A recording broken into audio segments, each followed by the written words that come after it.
രാമായണ കഥ കേട്ടുണരുന്ന കർക്കിടക മാസത്തിൻ്റെ പുണ്യനാളുകളിൽ ശ്രീരാമ ലക്ഷ്മണ ഭരത ശത്രുഘ്ന ക്ഷേത്രങ്ങളിൽ ഒരേ ദിവസം ദർശനം നടത്തുന്ന പൂർവിക ആചാരമാണ് നാലമ്പല ദർശനം എന്ന പേരിൽ പ്രശസ്തമായിട്ടുള്ളത്.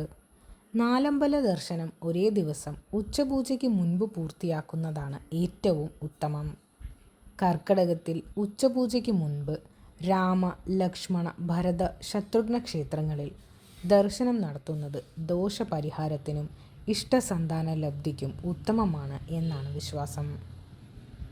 തൃശ്ശൂർ ജില്ലയിലെ തൃപ്രയാർ ശ്രീരാമക്ഷേത്രം, ഇരിങ്ങാലക്കുട കൂടൽമാണിക്യം ഭരതക്ഷേത്രം, എറണാകുളം ജില്ലയിലെ മൂഴിക്കുളത്തെ ലക്ഷ്മണക്ഷേത്രം, പായമ്മൽ ശത്രുഘ്ന ക്ഷേത്രം എന്നിവയാണ് നാലമ്പലങ്ങൾ.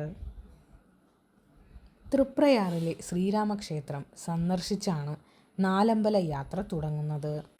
പായമ്മൽ ശത്രുഘ്ന ക്ഷേത്രം സന്ദർശിച്ച് ഭക്തജനങ്ങൾ യാത്ര അവസാനിപ്പിക്കുന്നു. തൃപ്രയാർ ക്ഷേത്രത്തിൽ ഹനുമാനെ തൊഴുത് ശ്രീരാമൻ്റെ നിർമ്മാല്യ ദർശനത്തോടെയാണ് നാലമ്പല തീർത്ഥാടനം തുടങ്ങുന്നത്. കോട്ടയം ജില്ലയിലും നാലമ്പലങ്ങളുണ്ട് എന്നതും ശ്രദ്ധേയമാണ്. തൃപ്രയാർ ശ്രീരാമക്ഷേത്രം, ഇരിങ്ങാലക്കുട കൂടൽമാണിക്യം ഭരതക്ഷേത്രം, മൂഴിക്കുളം ലക്ഷ്മണക്ഷേത്രം, പായമ്മൽ ശത്രുഘ്ന ക്ഷേത്രം എന്നിവിടങ്ങളിലെ ദർശനമാണ് കർക്കിടകത്തിൽ പുണ്യമായി കരുതുന്നത്. തൃപ്രയാറിൽ നിന്ന് പുറപ്പെട്ട് കൂടൽമാണിക്യം, മൂഴിക്കുളം വഴി പായമ്മൽ വരെയുള്ള ക്ഷേത്രങ്ങളിൽ ഒറ്റ ദിവസം കൊണ്ട് ദർശനം നടത്തി വരുന്നതാണ് രീതി. തൃപ്രയാർ ക്ഷേത്രത്തിൽ പുലർച്ചെ 3-ന് ദർശനം തുടങ്ങും.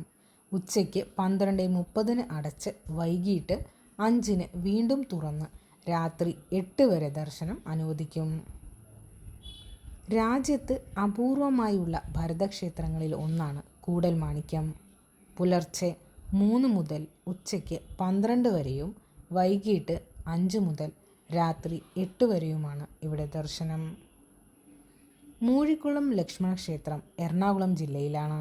ഇവിടെ പുലർച്ചെ 4-നാണ് ദർശനം തുടങ്ങുന്നത്. 11 വരെ ദർശനം തുടരും. വൈകിട്ട് 5 മുതൽ 8 മണി വരെയാണ് ദർശനമുള്ളത്.